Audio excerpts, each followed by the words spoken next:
ప్రేమంటే ఏమంటే చెప్పేసి మాటుంటే ఆ మాటకి తెలిసేనా ప్రేమంటే. అది చరితలు సైతం చదవని వైనం, కవితలు సైతం పలకని భావం, సరిగమలెరుగని మధురిమ ప్రేమంటే.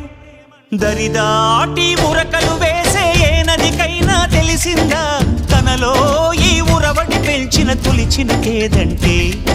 సిరిపై రై ఎగిరే వరకు చేనుకు మాత్రం తెలిసిందా తనలో కనిపించే కళలకు తొలి పిలిపేదంటే.